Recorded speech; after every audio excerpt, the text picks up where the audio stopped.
কিরে তোর মাথা তো গরম কা? আরে আর কইস না, হাবা লাগাই যাবার রাগারাই করছি। আর এই ভাইজান কে?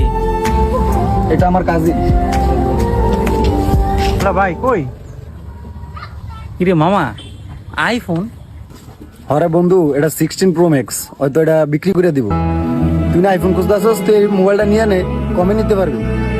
মামা এটাই লমু যেমনি তুই আর একটু কয়েটে তো ভাই ভাড়া আর কমে লইয়ে দিস।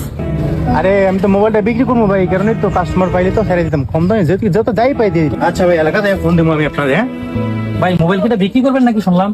হ্যাঁ ভাই, ফোনটা বিক্রি করবো, কে আপনি নিবেন? আচ্ছা ভাই, আমি আপনার এটা 2 দিনের মধ্যে আপনার আমি জানাচ্ছি। আচ্ছা আমি তাহলে এখন যাই, পরে এটা জানাইতেছি। হ্যাঁ বিষয়টা।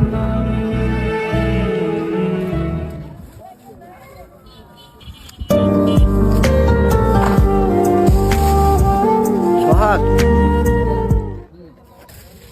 বাবা, একটু এদিকে আইও। চাচা আসসালামু আলাইকুম। ওয়ালাইকুম আসসালাম। বাজান, তোমার কদিন ধরে খোঁজতে আছি, তোমার সাথে একটু কথা বলার দরকার আমার। চাচা কি কইবেন কোন? বাজান, আমার ছেলেটা তো তোমার সাথে চলে, আমার ছেলেটার একটু বুঝাইও। ছেলেটা উল্টাপাল্টা চলে, উল্টাপাল্টা কথাবার্তা বলে। ছেলেটা একবার চাই মোবাইল, একবার চাই হুন্ডা। চাইলেই কি আমি আইফোন কিনে দিতে পারি? কাকা কি কইতাম কোন, ওরা আমি বুঝাই বুঝছেন, ও ইদানিং উল্টাপাল্টা বলা মানের সাথে চলে। আর এই টিকটক ফিকটক করে, দেখলাম ইদানিং দু একটা বাজে মায়ের সাথে টিকটক করে, যার কারণে ওর ভিতরে লোভ ঢুকে গেছে। এই কারণে আপনার কাছ থেকে বুঝছেন এই আইফোন, হুন্ডা, বাইক, এইটা হ্যান ত্যান এই হাবিজাবি আপনার কাছে ডিমান্ড করে, এই হচ্ছে ওর সমস্যা বুঝছেন। আরে বাবা, ঠিকই কইছো। ঠিক আছে, তাহলে যাও বাবা। আচ্ছা কাকা, যাই, ভালো থাকেন। আসসালামু আলাইকুম কাকা, ভালো থাকেন।